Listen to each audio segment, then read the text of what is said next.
directament a presentar-vos els membres de la taula. Començarem per Eduard Carmona. Eduard és poeta i recitador. Treballa en una productora audiovisual realitzant tasques d'elaboració de continguts i guió, sobretot per concursos televisius com ara Bocamoll i Picalletres. Com a poeta ha participat en diverses antologies i ha estat traduït a l'ucraïnès. Com a recitador ha participat en festivals arreu de països catalans i una mica a l'estranger. També ha publicat poemes, contes breus i articles d'opinió a revistes. Ha guanyat premis i és autor de diferents blogs literaris a la xarxa.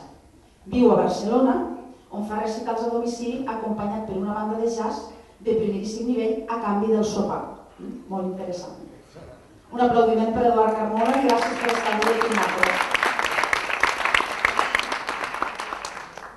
Tenim també a Roberto Olivan. Ell se va formar a l'Institut de Teatre de Barcelona i a l'Escola Parts de la coreògrafa Anne-Thérèse de Kersmaker. Havia treballat en diferents espectacles. L'any 2003 va fundar a Bèlgica la seva companyia, amb la que ha creat nombrosos espectacles que s'han vist arreu del món.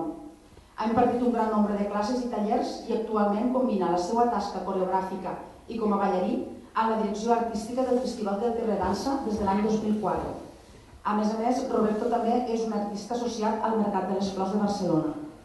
Un aplaudiment i gràcies, Roberto, per estar a casa teva.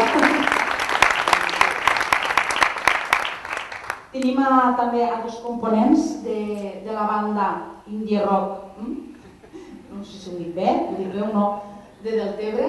Ells són Jordi Miró i Andreu Bertomeu. Els altres representants també estan, els altres components del grup també estan per aquí.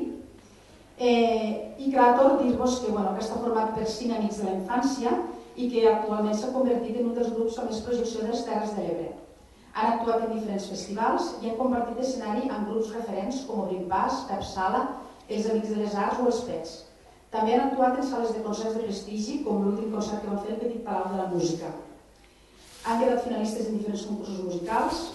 El seu primer treball d'estudi es diu Males Llengües i ha estat editat pel segell Indie Music sota la supervisió com a productor del disc de Pep Sala. També han rebut el Premi Everleaders 2010 per la seva trajectòria i per l'àlbum Males Llengües i pel videoclip del seu primer single, que és Baobab, que ha estat editat per ells mateixos i que compta amb més de 18.000 visites al YouTube. Un aplaudiment per a Andreu i Jordi, gràcies per estar amb nosaltres. Albert Vidal, també, el tenim aquí avui amb nosaltres. És un plaer sempre tindre'l que torni a casa. Ell és llicenciat en Comunicació Audiovisual per la Universitat de Barcelona i ha cursat un postgrau en Disseny i Estratègies de Comunicació a Elisava.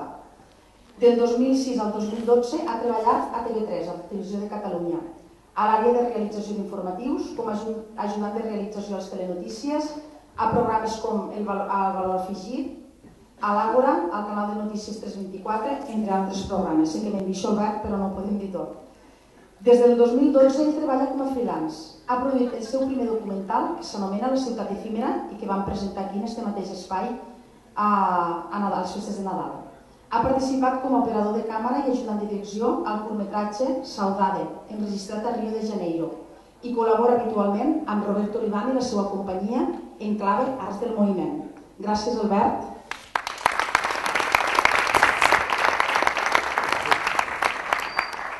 També tenim aquí a la taula Cristina Iglesias, també una persona que col·labora molt en l'àrea de cultura i que ha presentat exposicions al poble.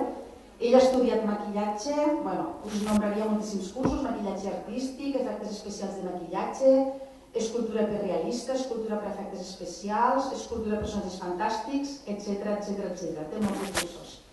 Ella és sòcia i fundadora d'un estudi d'efectes especials anomenat Quimera FX, se diu així? Sí? Ho dic bé? Quimera FX, a Bilbao, que a més de taller també funciona com a acadèmia. També col·labora amb altres estudis com a tècnica freelance i ha treballat en rodatges d'anuncis, sèries televisives, curtmetratges, videoclips, llargmetratges, etc. Gràcies, Cristina, per estar avui també.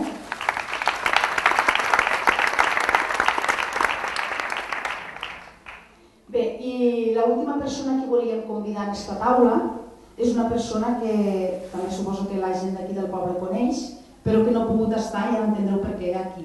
Ella és Eva Frank, i clar, Eva Frank en aquests moments sabeu que està treballant a Nova York i ha sigut impossible perquè només per una vegada a l'any al poble, va estar per festes de Nadal, li vam estar parlant, li vam estar plantejant de participar en aquesta jornada i ella encantadíssima, però clar, com podeu suposar, no ha pogut desplaçar-se de Nova York per estar avui aquí amb nosaltres. Per tant, ho farà a través d'una gravació que ens ha enviat.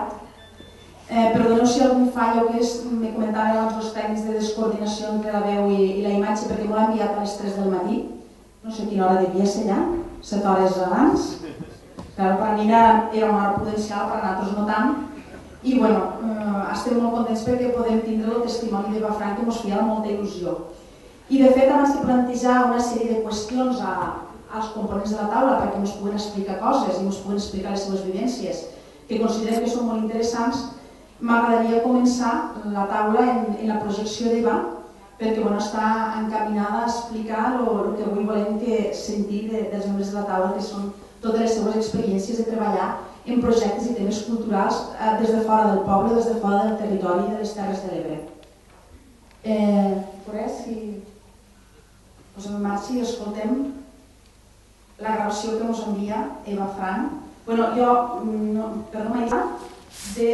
un moment que m'he d'apuntar, d'Escorfon, i no ho dic bé segurament, que em perdone, espero que no em sentirà, que és una galeria d'art i arquitectura que hi ha a Nova York. Per tant, una persona totalment internacional que està treballant en temes de cultura molt, molt lluny d'aquí.